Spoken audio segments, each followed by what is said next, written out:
আরে ব্যাগটা মতে দে। আরে ଭଲ ବୋଲି ପହଞ୍ଚିଗଲୁ ତ ଆସିକି। ଆଜ୍ଞା ଭାଇ।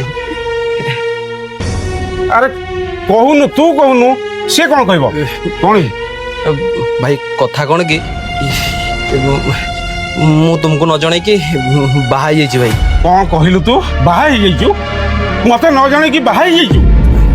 ଭାଇ ତାଙ୍କ ବାପାର ଫ୍ୟାକ୍ଟ୍ରି ବିଜନେସ୍ ସବୁ ଅଛି ଭାଇ, ଆଉ ସେ ସବୁ କଥା ମୁଁ ବୁଝିବି, କିନ୍ତୁ ମତେ ତାଙ୍କ ଘରେ ରହିବା ପାଇଁ ପଡ଼ିବ ଭାଇ।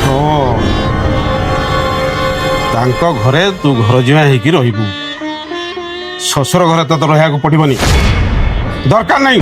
ତାହେଲେ କ'ଣ ରହିକି ଏଇଠି ତୁମେ କରୁଥିବା କରଜର ବୋଝ ମୁଁ ଉଠେଇବି? ମୁଁ ଭଲସେ ଜାଣିଛି ତୁମେ କାହିଁକି ମତେ ଅଟକଉଛ। ତୁମେ ଯେତିକି ସବୁ କରଜ କରିଛ ନା ତାର ବୋଝ ମତେ ଉଠେଇବା ପାଇଁ ପଡ଼ିବ ନା। ଚୁପ୍ କର। ସିଏ ଯଦି ଆଜି କରଜରେ ବୁଡ଼ି କରିଛନ୍ତି କେବଳ ତୋରି ପାଇଁ, ତ କଲେଜ ଆଡମିସନ ପାଇଁ 3 ଲକ୍ଷ ଟଙ୍କା ଦରକାର ଥିଲା। କୋଉଠୁ ଆସି ଜାଣିଛୁ? ଏଇ ଭାଇ ନିଜ ଘରକୁ ବନ୍ଧା ପକେଇ ତ କଲେଜର ଆଡମିସନ ପଇସା ଦେଇଛନ୍ତି। କାହିଁକି ଜାଣିଛୁ? କେବଳ ତୋ ଭରସାରେ। ଆଉ ଆଜି ତୁ ଘର ଛାଡ଼ି ଚାଲିବାକୁ ବସଛୁ।